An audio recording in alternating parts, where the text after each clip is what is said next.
Assalamualaikum warahmatullahi wabarakatuh.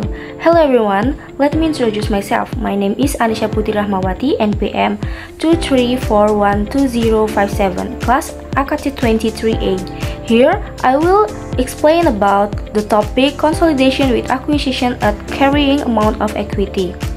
In business combinations, a parent company may acquire control over a subsidiary by purchasing its shares at an amount equal to the carrying amount of the subsidiary's equity. The situation typically occurs when the subsidiary is acquired from existing shareholders and the book value of the subsidiary's assets and liabilities are considered representative of their actual economic values.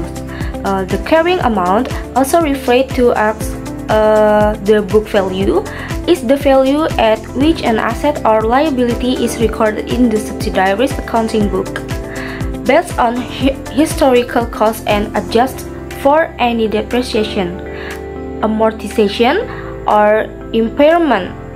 In this case, there is no revaluation to fair value at the date of acquisition, and no goodwill or bargain purchase gain is recognized in the consolidation process. The acquisition date is a critical point because it marks when the parent company obtained control over the subsidiary. Control is typically achieved when the parent owns more than 15% of the voting right or has the power to govern the financial and operating policies of the subsidiaries to obtain benefit from its activities. Upon acquisition for consolidation purpose, several case procedure must be followed. First, the parent investment is the subsidiary as recorded in the parent's separate financial statement must be eliminated against the subsidiary's equity balance, which typically includes share capital, retained earnings, and other components of equity.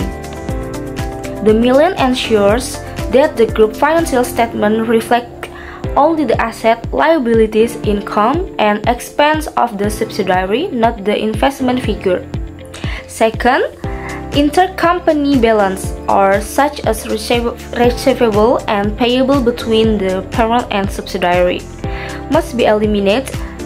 This step prevent the inflation of group assets and liabilities, which would misrepresent the group's financial position.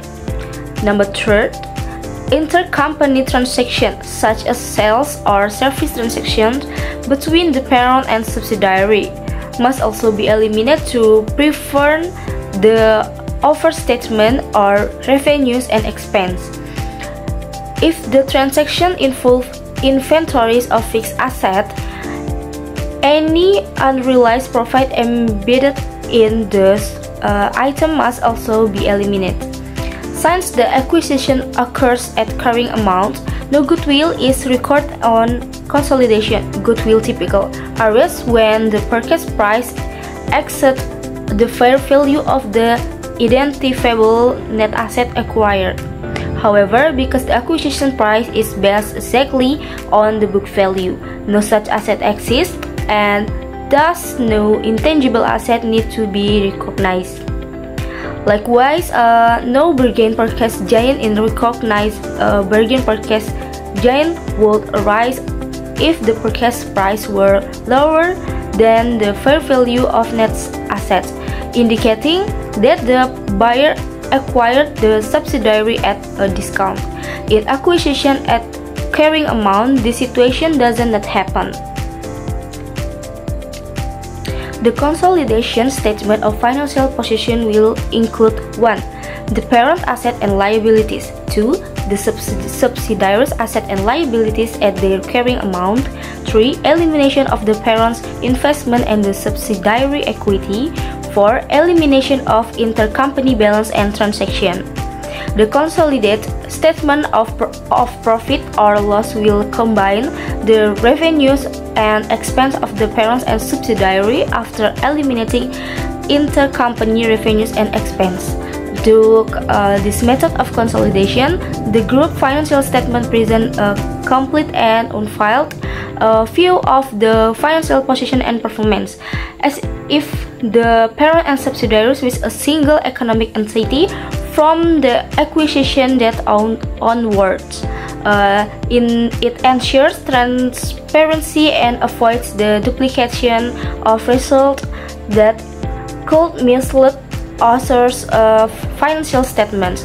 In summary, consolidation when acquisition occurs at the carrying amount emphasizes number 1, the elimination of the investment account, number 2, the combination of asset and liability at book value, number 3, no recognition of goodwill or gain per case, number 4, the elimination of all intercompany transaction and balance.